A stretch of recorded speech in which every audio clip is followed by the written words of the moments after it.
नागरिक हो या यूक्रेनी सेना हो, वो भी तारीफ के काबिल है। रूस लगातार यूक्रेन में अपनी सेना बढ़ा रहा है।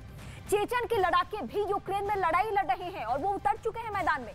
ये लड़ाके रूस की ओर से जंग के मैदान में उतरे हैं। ये यूक्रेन के शहर मारियोपोल में कब्जे के लिए जा रहे हैं, जहां भीषण जंग चल रही है। कई जगह आमने सामने की लड़ाई भी हो रही है। तो ये यूक्रेन में चेचन के जो लड़ाके आपको दिख रहे हैं, क्या इनके जरिए तख्ता पलट होगा? क्या यूक्रेन में ये चेचन के लड़ाके की मौजूदगी से ये हम मान लें कि ज़ेलेंस्की अब झुक जाएंगे?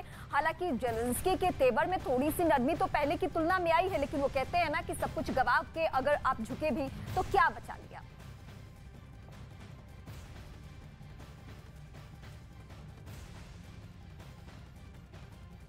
यूक्रेन का दावा है कि मारियोपोल में रूस ने वैक्यूम बम तक बरसाने शुरू कर दिए हैं।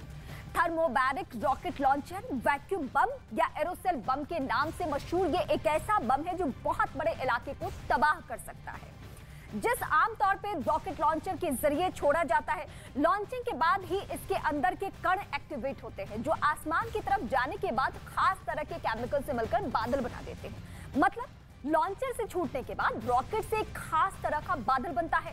फिर बम अपना काम शुरू करता है, अपने टारगेट पर आग पैदा करता है, ऐसी आग जो पूरे इलाके में ऑक्सीजन को सोख लेती है। और ऑक्सीजन खत्म होने के कारण ऐसा वैक्यूम बनता है कि घरों, दुश्मनों के बंकर या फिर मजबूत इमारतें तक ढेर हो जाती है। ऐसी गर्मी पैदा होती है कि इसकी चपेट में आने वाले इंसान का शरीर भाप बनकर हवा में उड़ सकता है। माना जा रहा है कि मारियोपोल में अभी रूस ने अपने इन बमों का इस्तेमाल, लेकिन थर्मोबैरिक लॉन्चर का वीडियो जारी कर यूक्रेन को चेतावनी देने की कोशिश की है।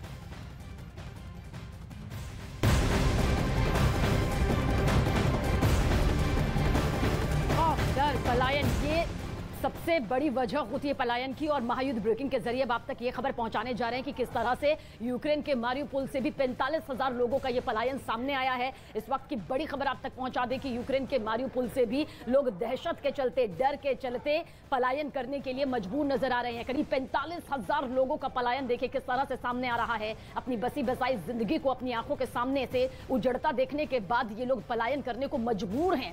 भविष्य जानते हैं कि जिन पड़ोसी देशों की तरफ ये जा रहे हैं वहां पर उन्हें नहीं मिलने वाला है, क्योंकि शरणार्थी के तौर पर उन्हें अपनी जिंदगी वहां बितानी होगी। सब कुछ उजड़ चुका है। ये मारियोपोल की तस्वीर है। मारियोपोल में महातबाही, महाबर्बादी का मंजर किस तरह से चप्पे चप्पे पर नजर आ रहा है, उसकी तस्दीक करती हुई ये तस्वीर भी इस वक्त आपके सामने मौजूद है। अब तक यूक्रेन से लाखों लोगों का पलायन हो चुका है और उसके बीच में ये पलायन की जो कड़ी है वो अब भी जारी है। यूक्रेन से लड़ाई के बीच रूस की सेना ने बड़ा दावा किया है। रूस ने यूक्रेन में 100 विदेशी लड़ाकों को मार गिराने का दावा किया है। और इस वक्त बड़ी खबर, यूक्रेन युद्ध में रूस का बड़ा दावा, और ये दावा क्या है? 100 विदेशी लड़ाकों को मार गिराया है यूक्रेनी सैनिकों ने, ये दावा किया जा रहा है। और ये इस बीच हम तस्वीरें भी दिखा रहे हैं। 100 विदेशी ऐसे लड़ाके हैं यूक्रेन में जिनको मार गिराने का दावा किया जा रहा है। और यूक्रेन से लड़ाई के बीच रूस की सेना ने बड़ा दावा किया है।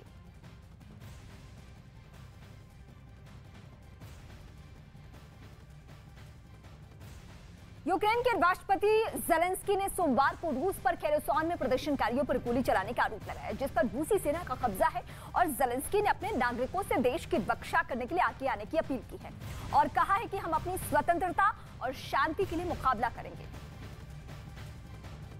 40 мільйонів українців нашої держави, мільйони і мільйони українців у світі. Ми всі бачили, як ви стоїте, які ви. Ми всі відчули, як ви хочете повернути свободу на землі, де, споглядаючи чумацький шлях, чумаки ходили по сіль, ворогам буде не солодко.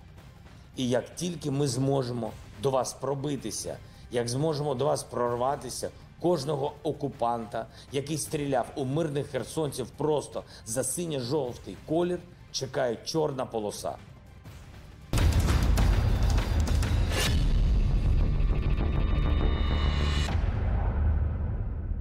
ने रूसी आर्मी के कई टैंकों और हेलीकॉप्टरों को मार गिराने का दावा किया। उसने इस हमले से जुड़ी कुछ तस्वीरें भी सोशल मीडिया पर शेयर की, जिनमें तबाह हो चुके हेलीकॉप्टर के टुकड़े जमीन पर पड़े नजर आए।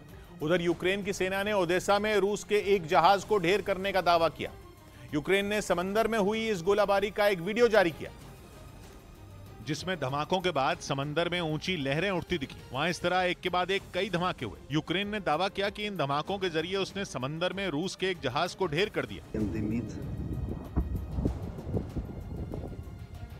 इतना ही नहीं, यूक्रेन की सेना ने ओडेसा शहर का एक और वीडियो जारी किया जिसमें वहां एक इलाके में कई मकान खंडहर में बदले दिखे। दावा किया गया कि रूस की तरफ से हुई गोलाबारी की वजह से इन मकानों का ये हाल हुआ है। मकानों के खिड़की दरवाजे टूटे फूटे दिखे, जबकि उनमें रखी चीजें कबाड़ में बदली नजर आईं। वहीं रूस से जारी जंग के बीच यूक्रेन की कुछ महिलाओं ने भी हथियार उठा लिए। बताया गया कि अब ये महिलाएं भी रूसी फौज से मुकाबला करेंगी। इन महिलाओं का एक वीडियो भी सामने आया जिसमें 4 महिलाएं हथियारों से लैस नजर आईं। उनके हाथों में ऑटोमेटिक बंदूकें थी। इन महिलाओं ने एक वीडियो संदेश भी जारी किया जिसमें वो अपने देश के सैनिकों का समर्थन करती दिखी। एक महिला ने तो यहां तक कह दिया कि वो रूसी सेना को करारा जवाब देने के लिए तैयार है। खबर है कि बेलारूस ने रूस की मदद के लिए अपने सैनिकों को भेजा था, जिसके बाद इन महिलाओं ने भी हथियार उठाने की ठानी। इस बीच यूक्रेन के राष्ट्रपति वोलोदिमीर ज़ेलेंस्की ने यहूदियों के नरसंहार का जिक्र कर इजराइल से मदद की अपील की। ज़ेलेंस्की पहले अमेरिका और कनाडा की संसद को संबोधित कर चुके, अब बारी इजराइल के सांसदों की थी।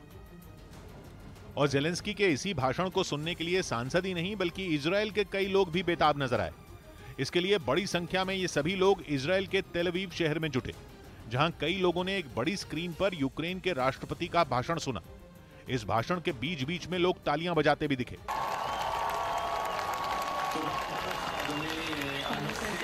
इस दौरान यूक्रेन के राष्ट्रपति ने रूस के हमले की तुलना 80 साल पहले हुए यहूदियों के नरसंहार से की।